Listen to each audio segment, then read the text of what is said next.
Karthik Revathi serial ஜனவரி 13ஆம் ஒரு சூப்பரான இன்ட்ரெஸ்டிங்கான ப்ரமோவை தாங்க இந்த வீடியோவில் பார்க்க போகிறோம்.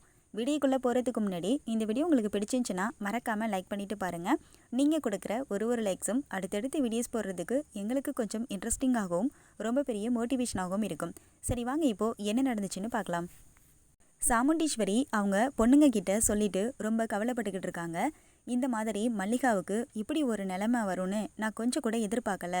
ஃபர்ஸ்ட் டைம் அவள் பொண்ணு மாப்பிள்ளையும் நேரில் பார்க்கணுன்னு ஆசைப்பட்டு தான் நிச்சயதார்த்த விழாக்கு மல்லிகா கிளம்பி வந்தா. வரும்பொழுது எதிர்பாராத விதமாக குழந்தை கையில் அடிபட்டு மறுபடியும் அவள் ஹாஸ்பிட்டலுக்கு போகிற நிலைமை ஆயிடுச்சு.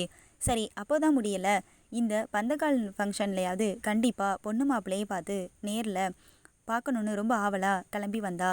வரும்பொழுது இவளுக்கு இந்த மாதிரி ஒரு விபத்து ஏற்படும்னு நான் கொஞ்சம் கூட நினச்சி பார்க்கல. எனக்கு ரொம்ப வருத்தமாக இருக்குது அப்படின்னு சொல்கிறாங்க. அப்போது சாமுண்டீஸ்வரியுடைய வீட்டுக்காரர் சொல்கிறாங்க, கவலைப்படாத ஈஸ்வரி, சீக்கிரமாகவே அவங்களுக்கு குணமாகிடும். கண்டிப்பாக கல்யாணத்தில் பொண்ணு மாப்பிள்ளையும் அவங்க பார்க்க தானே போகிறாங்க. அதான் இப்போவே அவங்க ஆசீர்வாதம் பண்ணிட்டாங்களே. அவங்க கல்யாணத்தப்போ ரெண்டு பேரையும் பார்த்து இன்னும் நேரில் ஆசீர்வாதம் பண்ணுவாங்க. நீ அதெல்லாம் நினச்சி கவலைப்படாதம்மா அப்படின்னு சொல்லிக்கிட்டு இருக்காங்க. அப்போ உடனே அம்மா வாமா சாப்பிட்லாம், நீ சாப்பிடாம இருந்து உன் உடம்புக்கு எடுத்துக்காத அப்படின்னு சொல்லிட்டு ரோகிணி, துர்கா, ரேவதி எல்லாரும் சாமுண்டீஸ்வரியை கூட்டிகிட்டு போயிட்டு சாப்பிட வைக்கிறாங்க. சாப்பிட வச்சதுக்கப்புறமா எல்லாருமே தூங்குறதுக்காக போயிடுறாங்க. அப்போது சந்திரகலா மட்டும் வெயிட் பண்ணிக்கிட்டு இருக்காங்க. ஏன்னா எல்லாரும் தூங்கினதுக்கு பிறகு தான் அவங்க கணவரை பார்க்குறதுக்காக போவாங்க. அப்போது எல்லாரும் தூங்கிட்டு இருக்காங்க. நம்ம கார்த்திக் மட்டும் தூக்கம் வராமல் பக்கத்தில் தோட்டத்தில் நடந்துட்டுருக்காரு. அவர் ஒரு பாடி கார்டு தானே, அதனால் தோட்டத்தில் நடந்துகிட்ருக்காரு. இந்த பக்கம் சந்திரகலா என்ன செய்கிறாங்கன்னா, எல்லோரும் போய் தூங்கிட்டாங்க, டிரைவரும் தான் தூங்கியிருப்பான் அப்படின்னு நினச்சிட்டு யாருமே இல்லைன்னு நினச்சிட்டு நேராக சிவனாண்டியை கால் பண்ணி ஒரு இடத்துக்கு வர சொல்கிறாங்க. அங்கே போயிட்டு சிவனாண்டிக்கிட்ட சந்திரகலா, எங்க எப்படி இருக்கீங்க, நீங்கள் நல்லா இருக்கீங்களா அப்படின்னு சொல்லி கேட்குறாங்க. நான் நல்லா இருக்கேன் சந்திரா, நீ வா சந்திரா, சாப்பிட்டியா அப்படின்னு சொல்லி கேட்குறாங்க. நான் சாப்பிட்டேங்க. என்ன சந்திரா இவ்வளோ நேரம் ஆகிடுச்சு, உனக்காக நான் இங்கே எவ்வளோ நேரம் காத்துக்கிட்டு இருக்கேன் தெரியுமா அப்படின்னு சொல்லி கேட்குறாரு சிவனாண்டி. அப்போது சந்திரகலா சொல்கிறாங்க, எங்கங்க எல்லாரும் தூங்கினதுக்கு அப்புறமா நான் வரத்துக்கு போதும்னு ஆகிடுதுங்க. இப்போ கூட யாருக்கும் தெரியாமல் தான் நான் இங்கே வந்திருக்கேன். ஆனாலுமே உள்ளுக்குள்ளே சின்னதாக ஒரு பயம் இருந்துக்கிட்டு தாங்க இருக்குது அப்படின்னு சொல்கிறாங்க.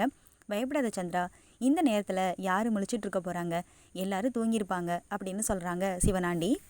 சந்திரகலா சொல்கிறாங்க, அந்த கலசம் விஷயத்தில் அந்த டிரைவருக்கு என் மேலே இன்னும் டவுட் இருந்துக்கிட்டு தாங்க இருக்குது. அது என்னால் புரிஞ்சிக்க முடியுது.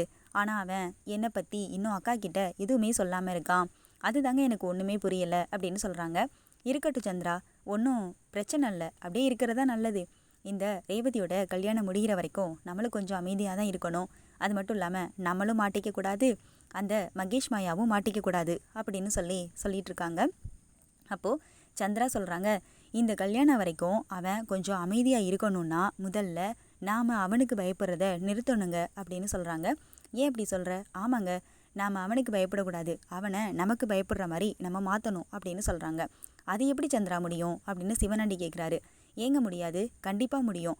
இன்ன வரைக்கும் அந்த டிரைவரை பற்றி வீட்டில் இருக்க யாருக்குமே எதுவுமே தெரியாது. ஏன் அவனோட பேர் கூட என்னன்னு யாருக்குமே தெரியாது, அக்காவுக்கு கூட தெரியாது.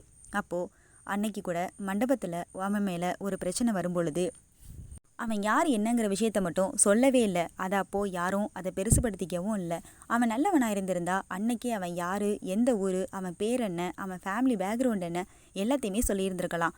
அவன் மேலே இவ்வளோ பெரிய பழி விழுந்த பிறகும் கூட அவன் அமைதியாக இருக்கான்னா ஏதோ ஒரு காரணம் இருக்குங்க. அது என்னங்கிறத நம்ம முதல்ல கண்டுபிடிக்கணும். அந்த டிரைவர் யார் என்னங்கிறத முதல்ல நம்ம விசாரிக்கணும் அப்படின்னு சொல்லிகிட்டு இருக்காங்க. அப்போது சிவனாண்டி சொல்கிறாங்க, ஆமாம் சந்திரா, நீ சொல்கிறது எல்லாமே சரிதான், நீ சொல்கிற மாதிரியே நம்ம நடந்துக்கலாம் அப்படின்னு சொல்கிறாங்க. அப்போ உடனே கார்த்திக் இது எல்லாத்தையுமே தோட்டத்தில் நின்று பார்த்துக்கிட்டு தான் இருக்காரு. அப்போது கார்த்திக் என்ன செய்கிறாருன்னா, சந்திராவும் அவங்க கணவர் சிவனாண்டியும் நேருக்கு நேர் சந்தித்து பேசிக்கிட்டு இருக்கிறத அவங்களுடைய மொபைல் ஃபோனில் அப்படியே எல்லாத்தையும் ரெக்கார்ட் பண்ணுறாங்க. கண்டிப்பாக இந்த ரெக்கார்டை சீக்கிரமாகவே சாமுண்டீஸ்வரிக்கு தெரியணும். சந்திரகலா தான் சாமுண்டீஸ்வரிக்கு எதிரியாக இருக்காங்கிற விஷயம் தெரியணும் அப்படின்னு நினைக்கிறவங்க மறக்காமல் இந்த வீடியோக்கு ஒரு லைக் பண்ணுங்கள். உங்கள் கருத்து என்னங்கிறத கமெண்ட்டில் சொல்லுங்கள். இந்த வீடியோ பிடிச்சிருந்தா லைக் பண்ணுங்கள், கமெண்ட் பண்ணுங்கள், ஷேர் பண்ணுங்கள். இந்த சேனலை சப்ஸ்கிரைப் பண்ணிக்கோங்க. தேங்க்ஸ் ஃபார் வாட்சிங்.